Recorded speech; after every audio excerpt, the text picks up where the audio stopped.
Hello and welcome to Theme Park Information. In today's show we're doing a review for California's Great America. This park is located just south of San Francisco, and I will be honest, it's a pretty cool little park. Has a few really good attractions, and I will be honest, I'm expecting kind of big things from it in the future. But anyway, let's get on to the roller coasters. Always a good starting point with one of these videos. And pretty much there's only one place to start, and that is Railblazer, their new RMC ride which opens this year, and I will say it's pretty fantastic. It's got a really good first drop, 90 degrees, 3 excellent inversions. It's a forceful, fun, admittedly quite short ride. I kind of actually love the idea of you're literally just in a single seat on a track, a little bit like a Alpine coaster and stuff like that, but the track's pretty narrow. And I will be honest, it's really good fun. I would really worry for the capacity of this ride at a busy theme park and stuff like that. It may not be able to cope with it.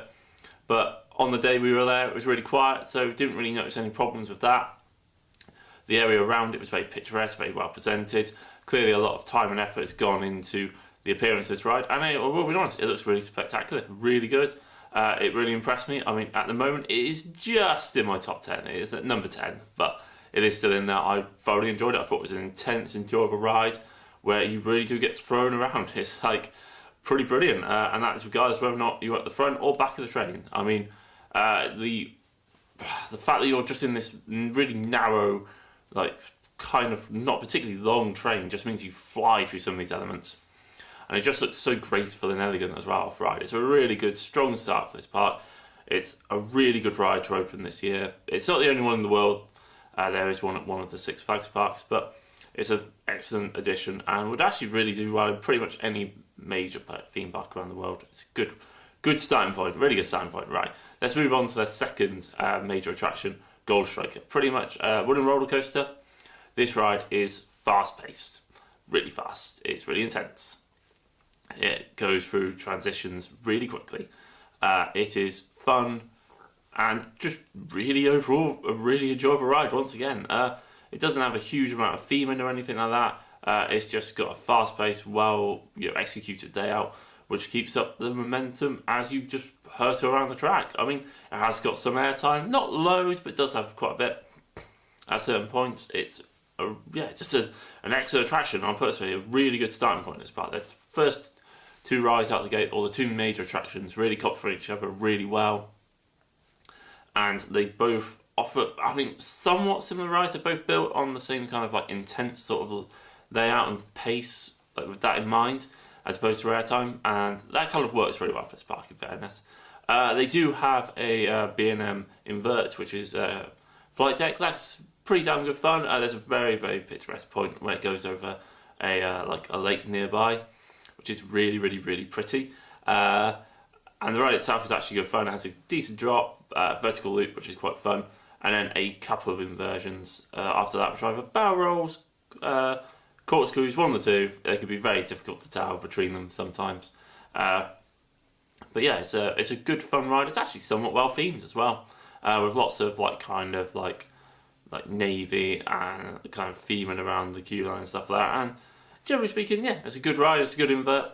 It's nothing particularly spectacular, and I will be honest, I think this is the case with every other ride at the park. It's kind of like, it's just okay, unfortunately. Like, so we have like Patriot, which is the former stand-up roller coaster they used to have, and again, it's a fairly solid layout, fairly good fun. I mean, it's just nothing spectacular. I mean, it's not bad, it's not uncomfortable. I'd happily go on it again, but I wouldn't be like driving out my way to go to it.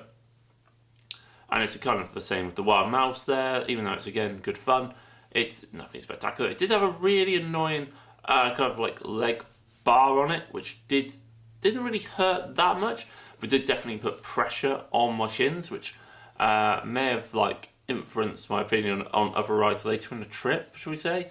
But overall, it's again not a bad ride. Nothing overly wrong with it.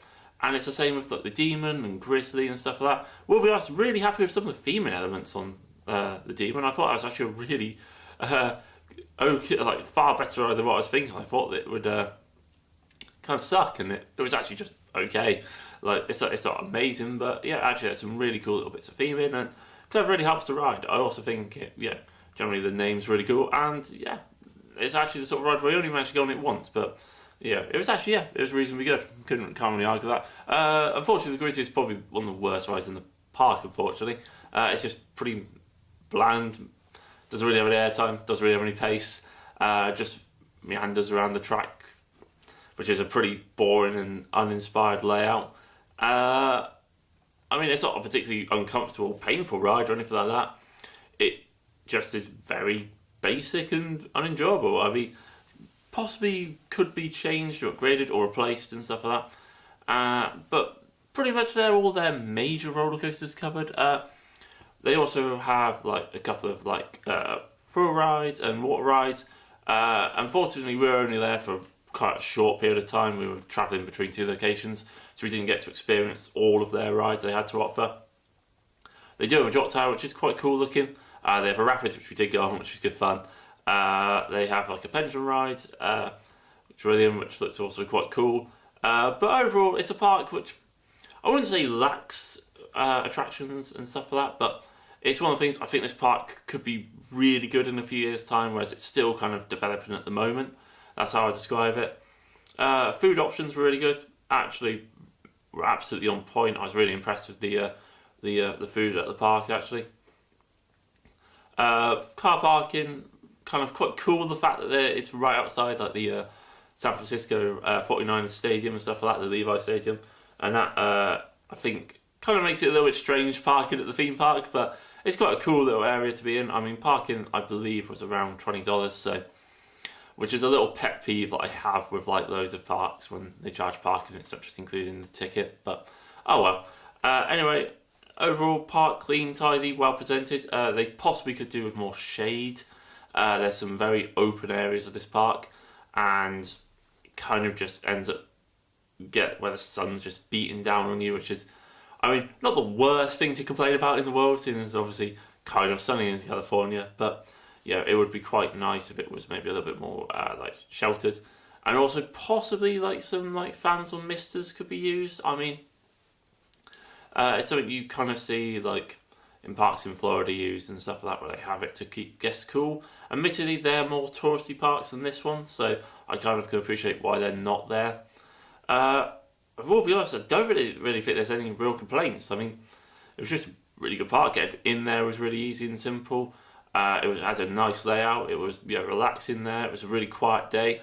Like the toilets were all fine. They weren't like there wasn't rubbish everywhere. Didn't really have any problems with any of the staff there or anything like that. Yeah, I mean, generally overall, a really enjoyable experience. A park I'd probably go back to. A park which I think will develop really nicely. There was rumours about them getting some sort of hypercoaster, but I've then also heard that might not happen. So it'll be interesting to see what developments happen at this park, because a hypercoaster would go in this park so perfectly. It would absolutely fit this park down to a T. It would be a great addition. Anyway, guys, please like, comment, and subscribe, and feel free to obviously get back to me with any feedback at all about this video, and I will catch you on the next one. Goodbye.